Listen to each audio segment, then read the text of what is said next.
കേരളത്തിന്റെ സാമൂഹികവും സാമ്പത്തികവുമായ അടിത്തറ ഇളക്കുന്ന രീതിയിലുള്ള കടുത്ത പാചകവാതക ക്ഷാമമാണ് കഴിഞ്ഞ കുറച്ച് ദിവസങ്ങളായി സംസ്ഥാനത്ത് അനുഭവപ്പെടുന്നത്. വീടുകളിലെ അടുക്കളകൾ മുതൽ അന്താരാഷ്ട്ര തലത്തിൽ ശ്രദ്ധിക്കപ്പെടുന്ന IT പാർക്കുകൾ വരെ ഈ പ്രതിസന്ധിയുടെ നിഴലിലാണ്.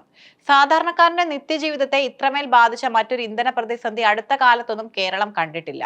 വാണിജ്യ ആവശ്യത്തിനുള്ള സിലിണ്ടറുകളുടെ വിതരണം പൂർണ്ണമായും നിലച്ചതോടെ സംസ്ഥാനം ഒരു സമ്പൂർണ്ണ സ്തംഭനാവസ്ഥയിലേക്ക് നീങ്ങുകയാണെന്ന ഭീതിയും ശക്തമാണ്. കേരളത്തിന്റെ അഭിമാനമായി തിരുവനന്തപുരം ടെക്നോ പാർക്ക് ഉൾപ്പെടെയുള്ള IT ഹബ്ബുകൾ ഇന്ന് വിജനമാകാൻ ഒരുങ്ങുകയാണ്. കോവിഡിന് ശേഷം ജീവനക്കാർ ഓഫീസിലേക്ക് സജീവമായി മടങ്ങി വന്നുകൊണ്ടിരിക്കുന്ന സാഹചര്യത്തിലാണ് ഈ പുതിയ പ്രതിസന്ധി ഇടുത്തി പോലെ എത്തിയത്.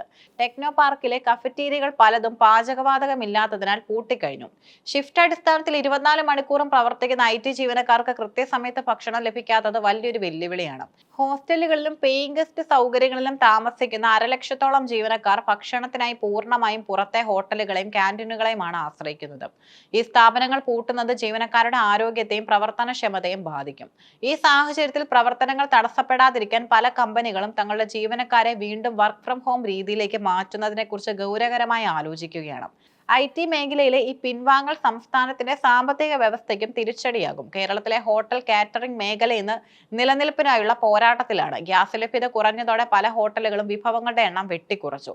പുതിയ ഓർഡറുകൾ സ്വീകരിക്കേണ്ടതില്ലെന്നാണ് കാറ്ററിംഗ് യൂണിറ്റുകളുടെ തീരുമാനം. മാസങ്ങൾക്ക് മുൻപേ നിശ്ചയിച്ച വിവാഹ പാർട്ടികളും ഇഫ്താർ വിരുന്നുകളും ഗ്യാസ് ഇല്ലാത്തതിനാൽ കൂട്ടത്തോടെ റദ്ദാക്കപ്പെടുന്നത് വലിയ സാമ്പത്തിക നഷ്ടമാണ് ഈ മേഖലയിൽ ഉണ്ടാക്കുന്നത്.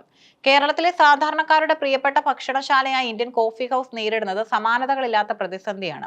തെക്കൻ ജില്ലകളിലെ 45ഓളം ശാഖകൾ പൂട്ടലിന്റെ വക്കിലാണ്. Thrissur India coffee board workers cooperative സൊസൈറ്റിയുടെ കീഴിലുള്ള ശാഖകളിൽ പലയിടത്തും 1-2 ദിവസത്തേക്കുള്ള സ്റ്റോക്ക് മാത്രമാണ് അവശേഷിക്കുന്നത്. പ്രതിസന്ധി മറികടക്കാൻ കോഫി ഹൗസുകൾ സ്വീകരിച്ച നടപടികളും ശ്രദ്ധേയമാണ്. കൂടുതൽ സമയം ഗ്യാസ് കത്തിക്കേണ്ടി വരുന്ന ഊണ് വിതരണം താൽക്കാലികമായി നിർത്തിവെച്ച് പകരം വേഗത്തിൽ തയ്യാറാക്കുന്ന ബിരിയാണിയിലേക്ക് മാറി. ഊർജ്ജ സംരക്ഷണത്തിന്റെ ഭാഗമായി ഉച്ചയ്ക്ക് 12 മുതൽ 3 മണി വരെയുള്ള സമയത്ത് ചായയും കാപ്പിയും വിളമ്പുന്നത് നിർത്തിവെച്ചു.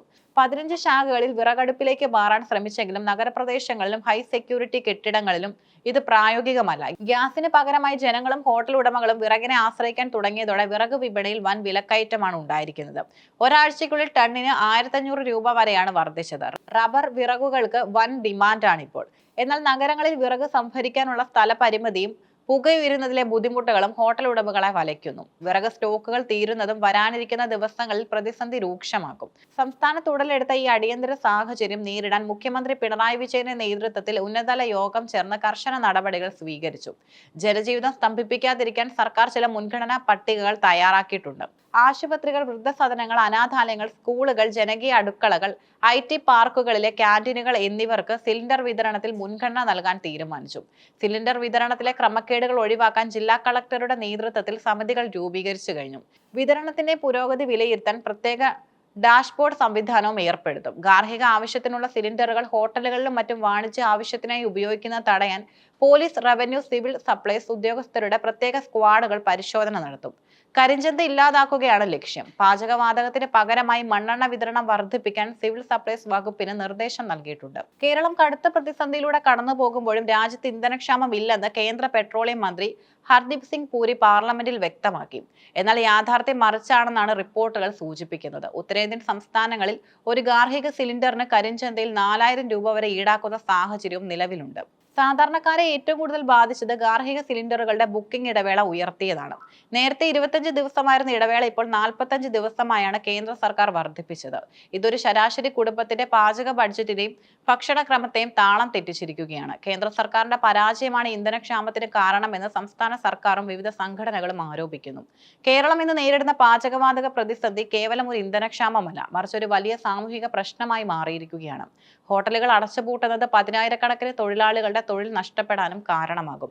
IT കമ്പനികൾ വർക്ക് ഫ്രം ഹോമിലേക്ക് മാറുമ്പോൾ അത് അനുബന്ധ ബിസിനസ്സുകളെയും ബാധിക്കും. പ്രതിസന്ധി മറികടക്കാൻ സർക്കാർ പൊതു അടുക്കള പോലുള്ള ബദൽ മാർഗങ്ങളെക്കുറിച്ച് ഗൗരവകരമായി ആലോചിക്കേണ്ടി വരും. പാചകവാതക വിതരണം ശൃംഖലയിലെ തടസ്സങ്ങൾ നീക്കി എത്രയും വേഗം സാധാരണ നിലയിലേക്ക് തിരിച്ചു കൊണ്ടുവന്നില്ലെങ്കിൽ ദൈവത്തിന്റെ സ്വന്തം നാട് പട്ടിണിയിലേക്കും സാമ്പത്തിക തകർച്ചയിലേക്കും നീങ്ങുമെന്നതിൽ സംശയമില്ല.